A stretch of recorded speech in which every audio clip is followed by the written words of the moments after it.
Les spécialistes des monuments historiques prennent position.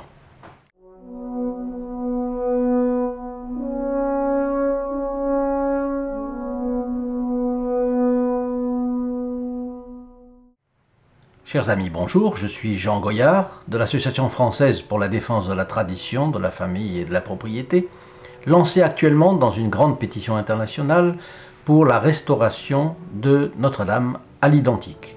Cette pétition a déjà obtenu 67 000 signataires. Je voulais vous dire aujourd'hui, dans le prolongement des considérations sur la beauté de Notre-Dame de Paris, de notre dernière vidéo, que les architectes commencent à sortir du bois. Et basé sur ces principes de beauté médiévale, indiquent des choses fort intéressantes pour nous.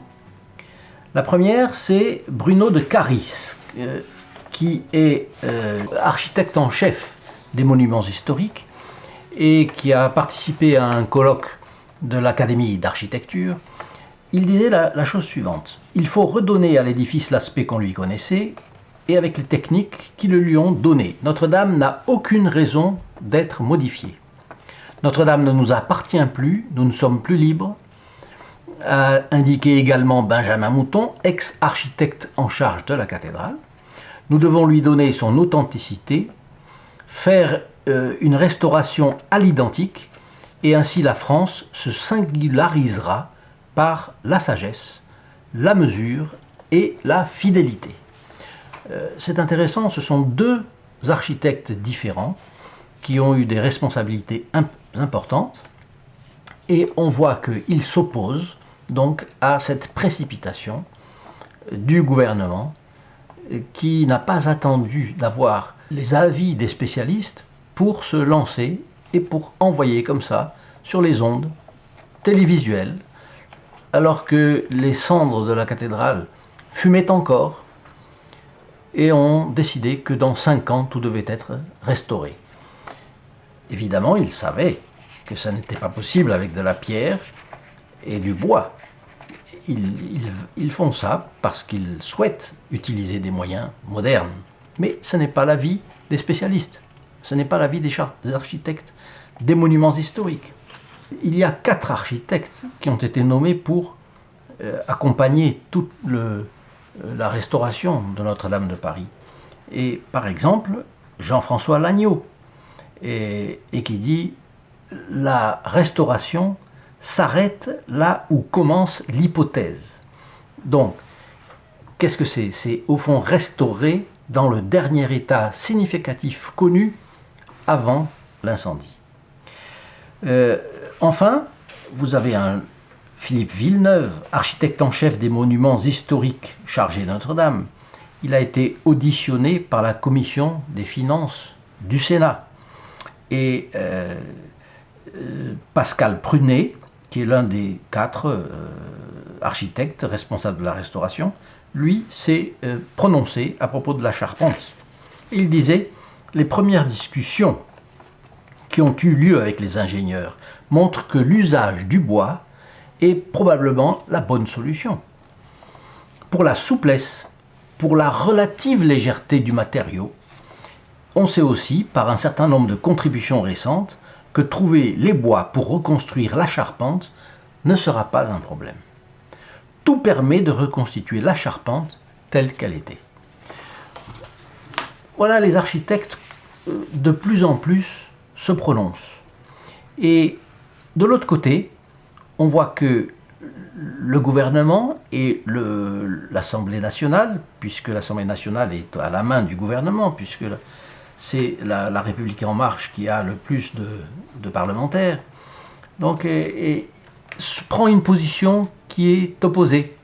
Lorsque Emmanuel Macron a décerné le prix fameux à l'Élysée il y a quelques jours à un architecte japonais, c'était devant un aréopage une centaine d'architectes mondiaux, et dans son allocution, il a dit: il n'y a pas d'art qui soit plus politique que le vôtre.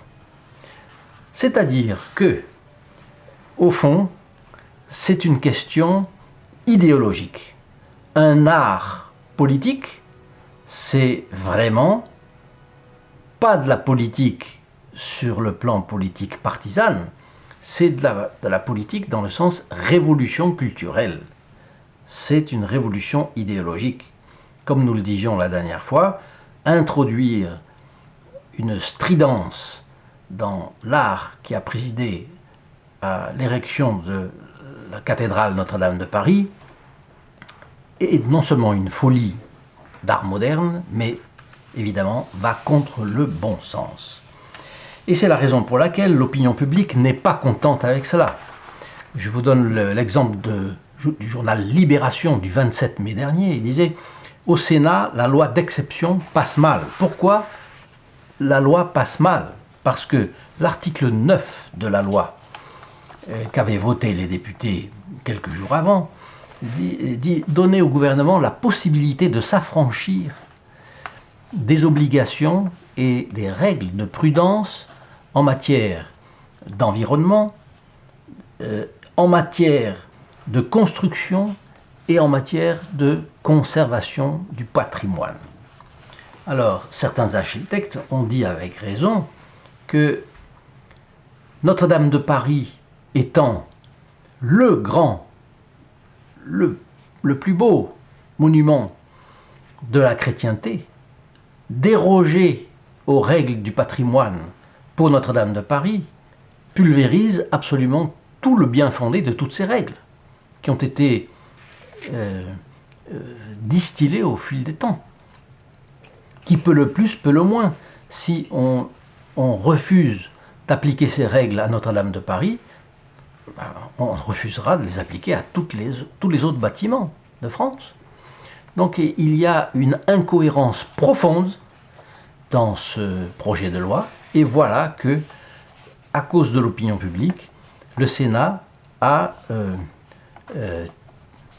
refusé de voter l'article 9, cet article que je vous ai lu. Malheureusement, le Sénat ne dirige pas en France, comme vous le savez, il ne décide pas.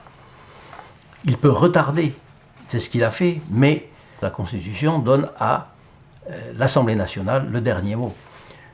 Si l'opinion publique en France ne se manifeste pas, ne montre pas son indignation, alors Emmanuel Macron réalisera son projet. Mais heureusement, de plus en plus de Français bougent, et vous le voyez, les architectes aussi.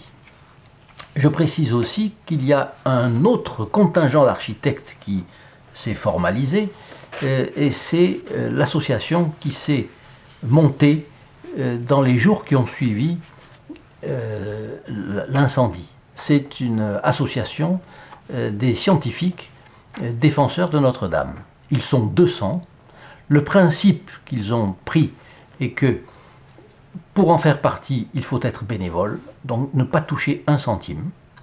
Et ces architectes, ce sont des architectes, des scientifiques, des spécialistes de la taille de la pierre, ou bien de la peinture, de la pose de couleurs,